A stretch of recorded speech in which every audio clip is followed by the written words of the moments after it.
నూతన సంవత్సరాన్ని పురస్కరించుకొని తూర్పు గోదావరి జిల్లా కలెక్టర్ పి ప్రశాంతి ప్రజలకు, ప్రజా ప్రతినిధులు, అధికారులకు శుభాకాంక్షలు తెలియజేశారు. నూతన సంవత్సర వేళ అందరి కుటుంబాల్లో సంతోషాలు వెల్లివిరియాలని, అందరూ ఆరోగ్యంతో వర్ధిల్లాలని ఆకాంక్షించారు. విద్యార్థులు బాగా చదువుకొని పరీక్షల్లో ఉత్తీర్ణత సాధించాలన్నారు. విద్యార్థుల భవిష్యత్తు కోసం ప్రభుత్వం అన్ని విధాలుగా సహాయ సహకారాలు అందిస్తుందని, వాటిని సద్వినియోగం చేసుకోవాలని సూచించారు.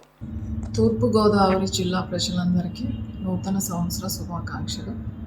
ఈ నూతన సంవత్సరంలో మీ కుటుంబాలన్నీ కూడా చాలా సంతోషంగా ఉండాలని ఆశిస్తున్నాం.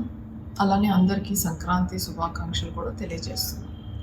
ఈ నూతన సంవత్సరంలో విద్యార్థులందరూ కూడా చాలా చక్కగా చదువుకొని మార్చిలో జరగబోయే ఎగ్జామ్స్లో మంచి ఉత్తీర్ణత సాధించాలని, మీ భవిష్యత్తు చాలా చక్కగా చేసుకోవడానికి కావాల్సిన సౌకర్యాలన్నీ కూడా గవర్నమెంట్ కల్పిస్తుంది. కాబట్టి దాన్ని వినియోగించుకొని బాగా చదువుకొని మంచి వ్యక్తులుగా, మంచి పౌరులుగా రూపొందడానికి మీరు అన్ని ప్రయత్నాలు కూడా చేయాలని ఆశిస్తున్నాను.